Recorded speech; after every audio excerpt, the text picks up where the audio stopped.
Hello there. According to ministers, no new pandemic restrictions are required. Well, in England anyway, that is.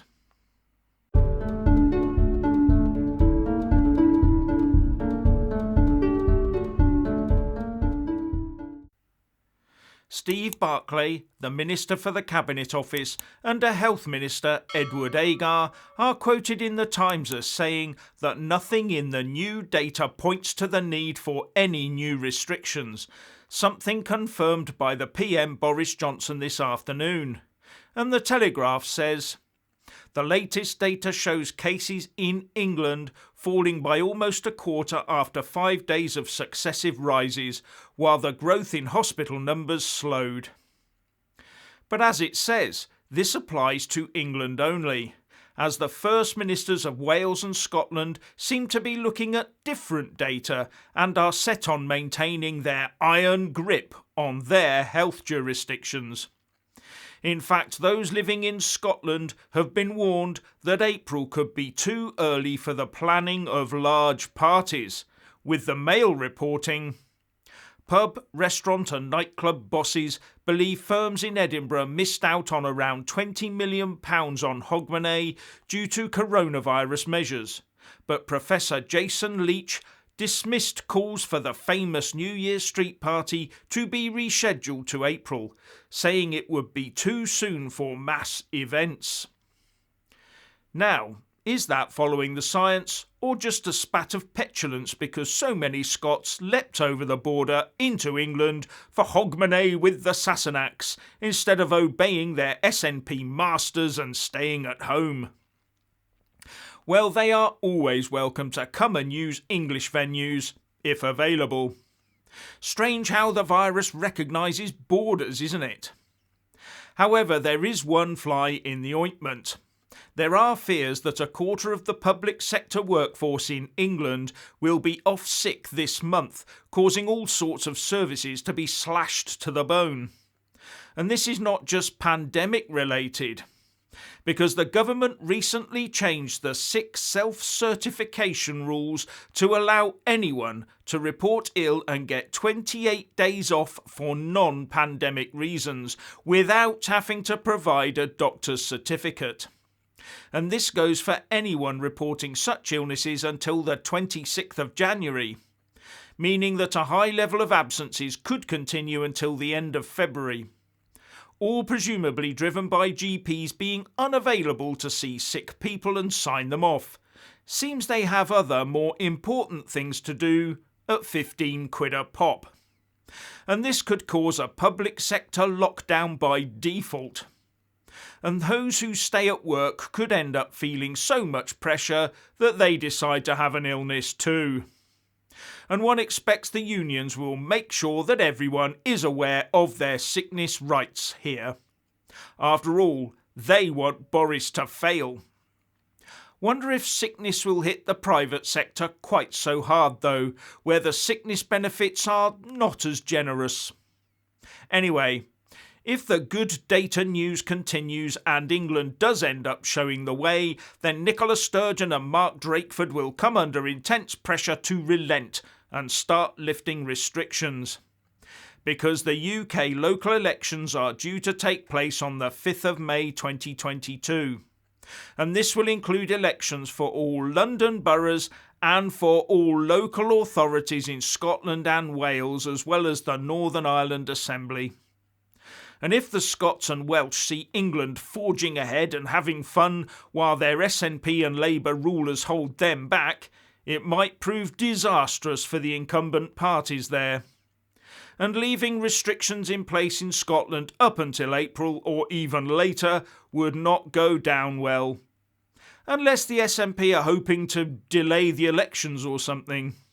Or do they think their voters like being pointlessly tethered to their homes?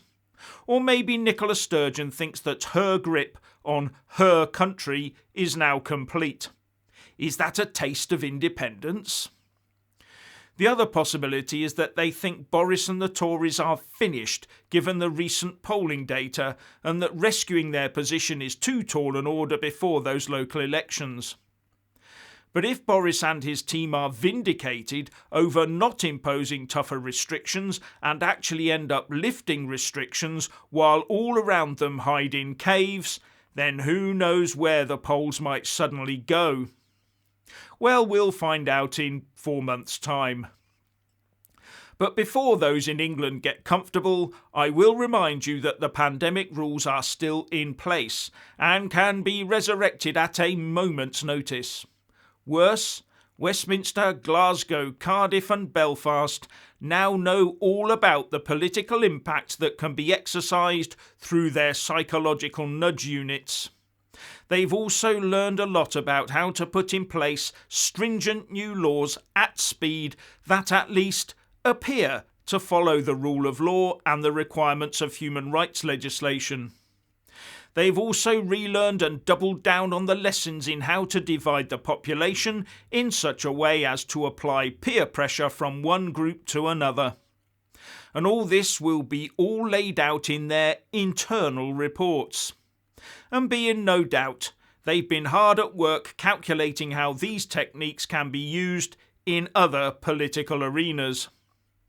Not only that, a fast-track pandemic response is almost certainly getting near to its final sign-off, a new legal structure for a repeat of these last 21 months.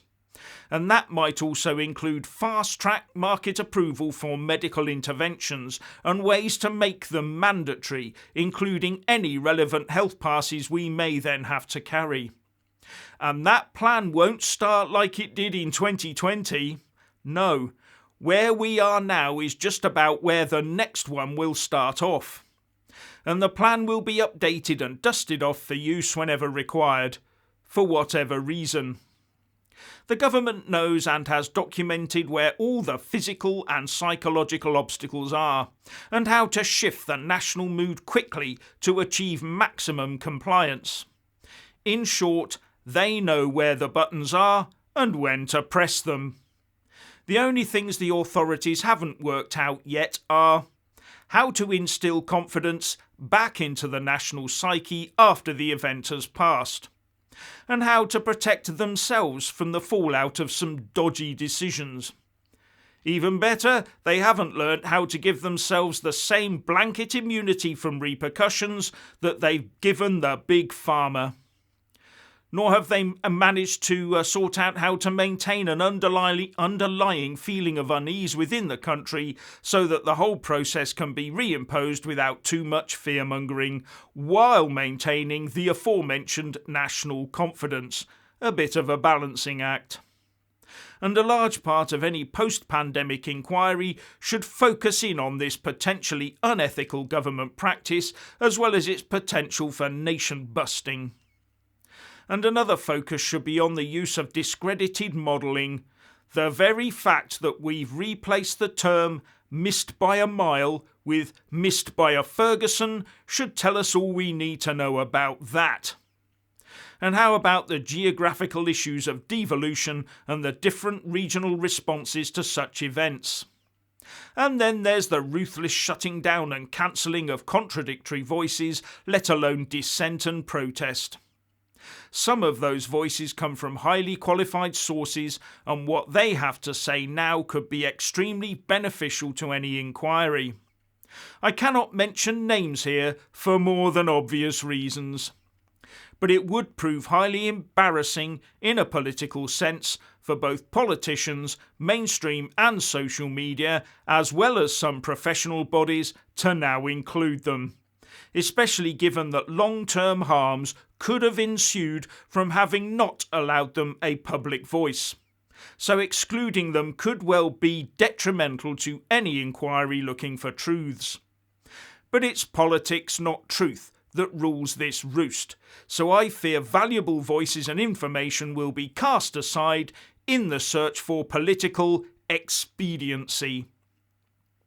The rules of engagement for any pandemic inquiry will require careful reading to discover how they've crafted them to prevent certain avenues of investigation being followed. All I want to see is the inquiry must go where the inquiry must go, especially in following the money.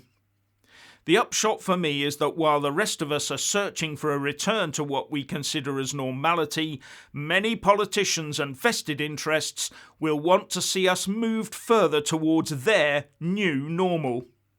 And devolved administrations are an example of one of these vested interests, because they see a difference with Westminster as being a positive thing for them, even if it's detrimental to the people they govern. And the pandemic has taught them a trick or two in how to achieve that. There is also the relentless pursuit of the new normal in countries like Australia, Greece, Germany and Austria.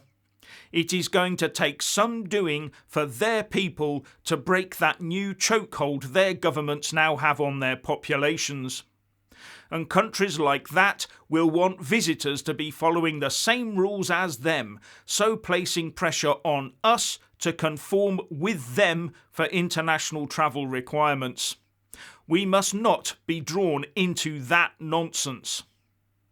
So what's your opinion on England getting back to normal? Is it possible? Please like and comment below. Please subscribe and like this video, buy a mug and support me on Patreon or PayPal, and thank you for watching.